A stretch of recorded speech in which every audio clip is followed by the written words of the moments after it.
Of the people who are still alive but have drifted out of your life, who do you wonder about the most and why? Kid I knew when I was 15. We weren't close friends, but he called me up in the middle of the night once to tell me he was going to kill himself. He hung up on me and wouldn't answer his phone after that. I woke up my mom and convinced her to drive me to his house at like 3 a.m. He came out and was fine. He was just completely shocked I actually came to check on him. He was really thankful that I cared at all. His home life was pretty crummy and he moved away to stay with his grandma soon after that. After he moved out of state we lost touch. That was 20 plus years ago and I still wonder if his life got better. I hope he did. My buddy from 1993 to 2003. He was a part of my daily/weekly life for an entire decade. I was the best man at his wedding. He married a lovely woman and she and I were even friends. They moved away to a new town and started a family. We last went to a ball game together in 2011. I never heard from him again after that. In that 10 years I was sure we would be friends for life. I did not expect that we would drift apart, but it happened. When I was 7 years old, I had a best friend named Shannon. One day she didn't come to school, and nobody answered at her house when my mom called. A month later I got a phone call from her and she said they had to go away and she missed me. Then the call cut out like someone took the phone and hung up on her. I never heard from her again. I'll assume she and her family went into witness protection or something similar. I hope they made it through and she grew up okay. When I was a child and living with my parents, we rented our basement to a man named Hoon. He was super nice to us and even tutored my brother and I in school. The coolest thing was that he was super into astronomy and every so often, he set up his telescope in our backyard to look at stars and the moon and invited us to look as well. He became like family to us and when my parents decided to tear down our house and build a new place, Hoon came along with us to live in a temporary space until the house was built, and then moved back to our Nevo house as our tenant again. During this period, Hoon also drove my brother and I to school as we were not living within walking distance from our temporary space. After January 2nd years, one day my parents said that Hoon moved back to Malaysia and we never saw him again. My then friend, who was another one of our tenants, told me that Hoon died and my parents were lying to me. I asked my parents about this but they said that isn't true.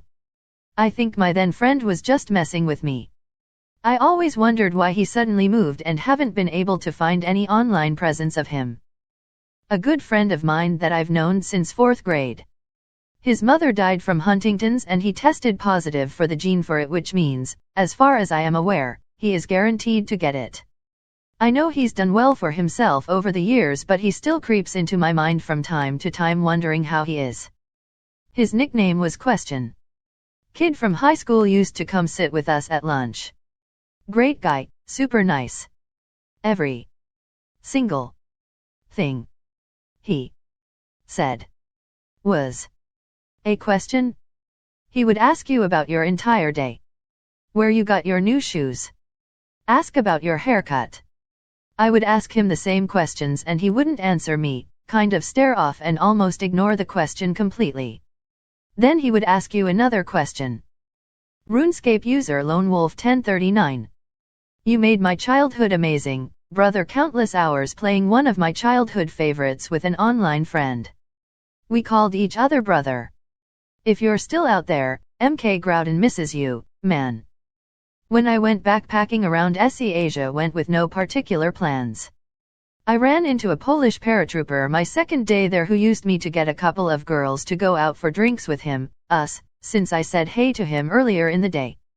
He wasn't going anywhere in particular either, so we spent the next 2 months on the road going to 5 different countries. The guy was literally my brother for those 2 months.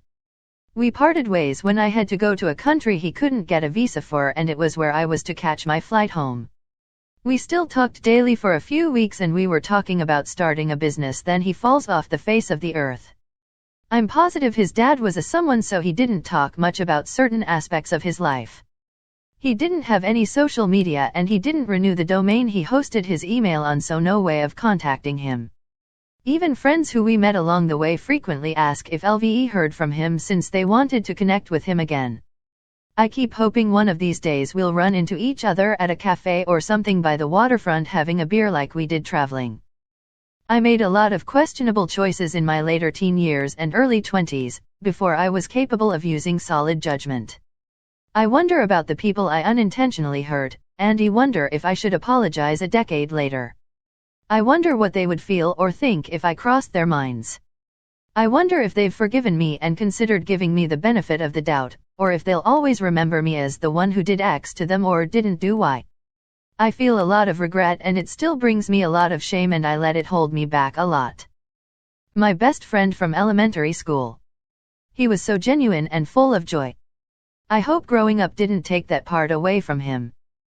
I worked with a girl back in my early 20s when I was still in the service industry. We would hang out pretty regularly. I had a bit of a crush on her. I really thought there may have been something there.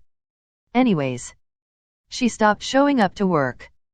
Everyone just assumed that she had quit. She was a bit of a wild child. Moved around a lot and had a bunch of different serving jobs. So nobody really thought twice about it. People just stopped showing up all the time in that line of work. A few weeks later we found out that her family/police had been searching for her. Apparently she disappeared. Still think about it a lot actually. I'm guessing she's dead. But you never know. I often wonder what happened to the girl that hit me with her car that icy night and took my leg. It's been over 25 years now and I don't hold any animosity towards her, never did, it was just an accident. I hope she went on to have a good life. Mine has had its ups and downs but I'm in the best place I've ever been now. LD just like to have the chance to reassure her that I'm doing fine. Nobody came to mind at all at first, but then one person I remember does pop up every now and again. She was a friend in like 3rd grade, and we used to do normal kid stuff, but we had great chemistry and we're the best at making our own fun, inventing games with what was around us. Always sunny. I haven't seen her in 25 years. I wonder what kind of person she turned into. Little weird things remind me of her when I see something we would make a game out of or the weather is like the summer we played outside the most. Completely absent from social media and Google results, but also had a challenging name to spell from memory. In 3rd grade, there was this black kid, only one in our grade, who was absolutely hilarious. He was a complete spaz and the whole class ate it up. Then one day he gave out invitations to his birthday party at some arcade, mini-golf, and go-kart place. Every kid's dream. The popular Gil in the class laughed and said, "Why would I go to this?" and threw out the invite. Several classmates followed. The day of the party comes, and it turns out it was literally his family and me that showed up. He didn't seem to care, but you could see the hurt in his parents' eyes. Honestly, that party was an absolute blast because it meant more tokens for each of us. After that school year ended, his family moved to DC and I never saw him again. I still think about him sometimes to this day. Kids can be so cruel. I was about 12 when there was this girl in my class who would talk to me when I was bullied badly at that point in my life. At first I thought it was a trick to bully me, but she was genuine and actually talked to me like I was human. Of course I instantly crushed on her, but aside hormones, she really was a kind-hearted person who was pretty intelligent. She always seems to be resourceful by adapting to any situations and just had this optimism that I haven't seen before. On the last day of school I was trying so hard to ask her for her number because I really felt like she was a friend and just a wonderful person in general. Booty was too nervous and we both stared at our shoes for a little while before bidding farewell.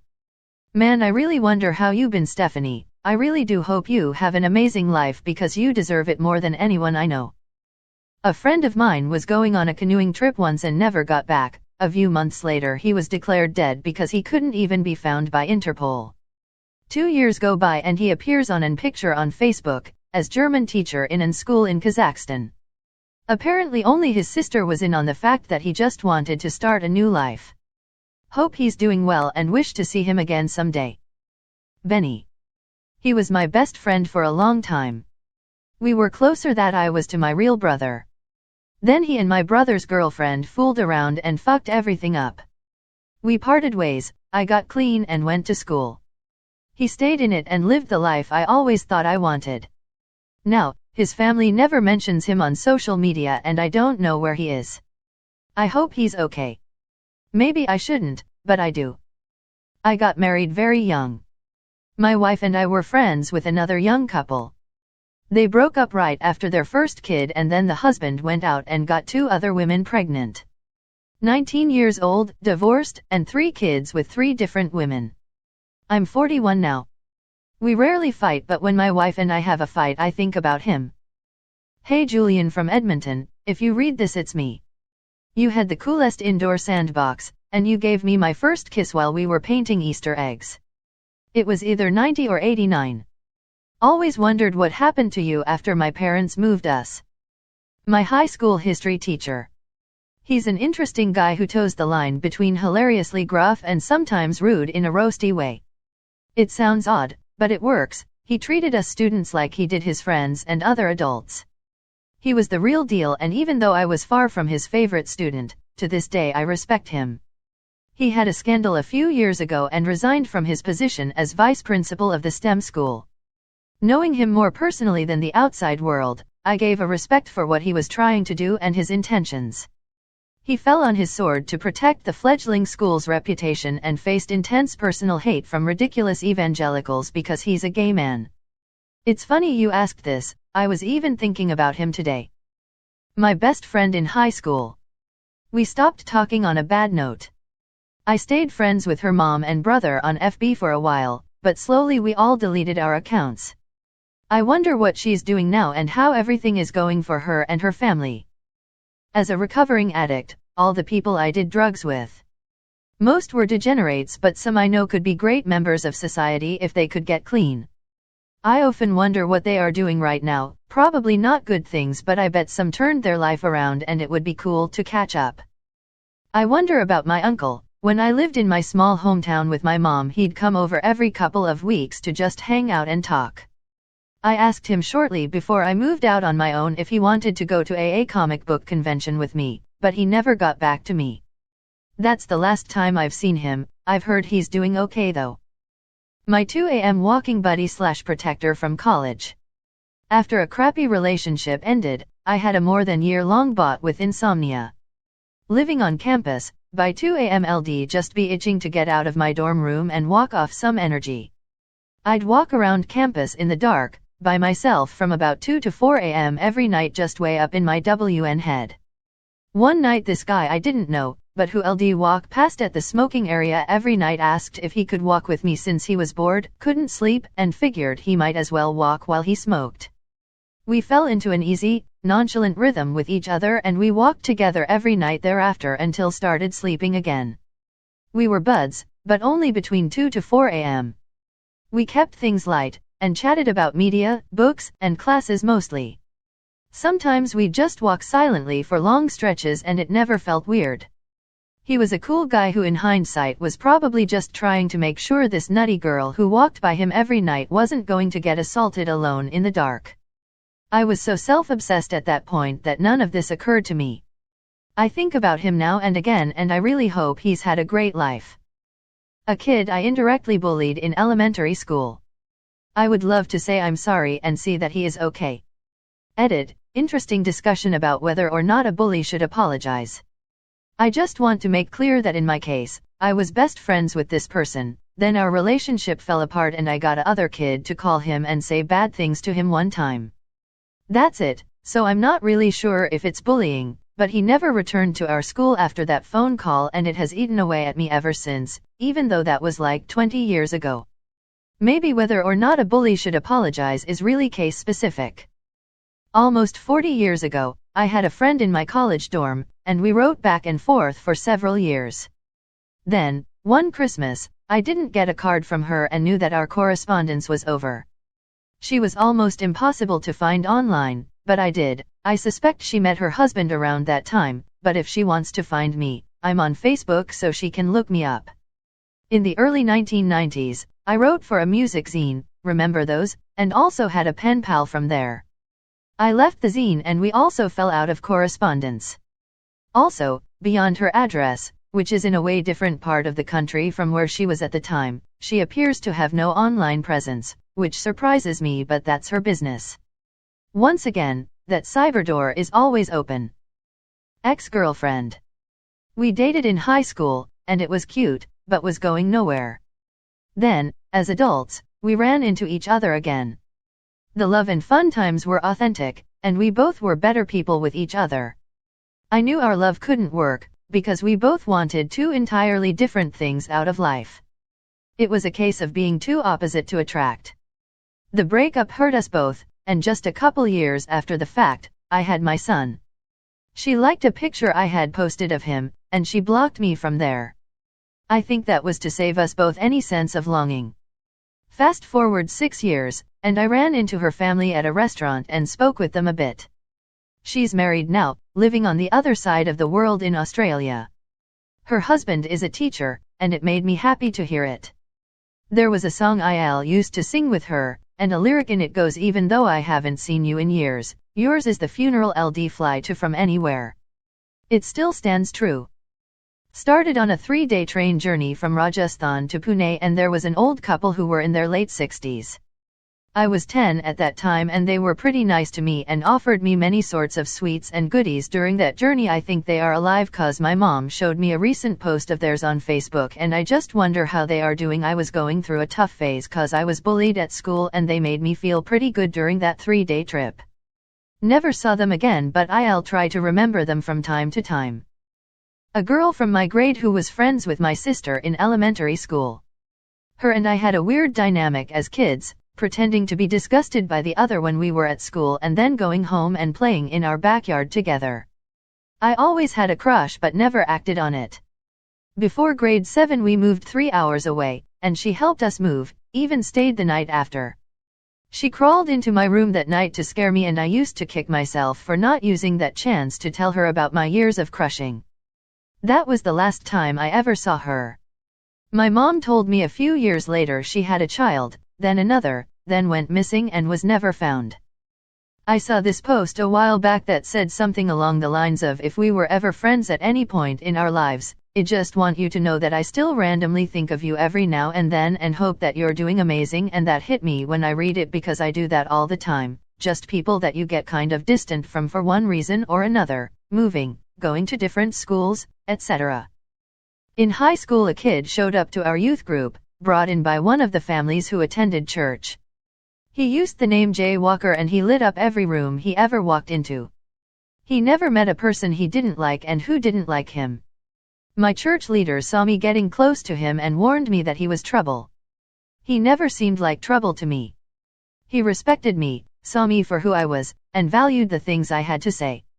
Never asked for anything in return. I felt like we had a connection, and it felt like the purest form of love. It seems so insignificant at face value, but I remember being downtown walking around and sharing our aspirations and dreams with each other. We talked about driving across the country in a Nissan 300ZX. He stuck around for a few months before we found out he had to leave back to whatever state he was from. I was close to the family that initially took him in, and even though I tried to find out what happened to him after he left, they wouldn't tell me anything except that his grandmother was looking for him. I work in child welfare now, and I wonder if maybe he ran away from a foster home or relative and was part of the foster system, and that's the trouble my church was talking about. There's so much I never knew about him, and so much I feel we shared in such a short amount of time. I hope he's okay and that he got to see out some of the things he always wanted to do. I hope he's happy. My ex. She had a bad accident when we were together, and I spent every single day with her helping her get better for months. Even after she was able to walk again and start living a normal life, we stayed together for a couple years. We eventually broke up and never really spoke again. She still holds a special place in my heart, but we didn't belong together. We wanted different things. From what I understand, she's now married with a kid, and I met her now husband once very briefly by accident. He seemed like a good dude. I'm happy for her, but I just hope she's doing okay with all that fairy tale bullshit. Sometimes her mom still messages me on Facebook wishing me a happy birthday and stuff. I really felt like I was a part of their family. I had a friend in 3rd to 5th grades in Florida. We built forts in the woods, went canoeing on the big creek. Spent one whole summer trying to see how many times we could watch the first Star Wars movie. His dad built video games for a living, and I had a crush on his older sister. It was just a magical part of childhood. I moved back home to Texas in 6th grade, and never saw them again. I've tried searching the internet, but he has a very common name. There's thousands of them. I hope they are all doing great and living their best life.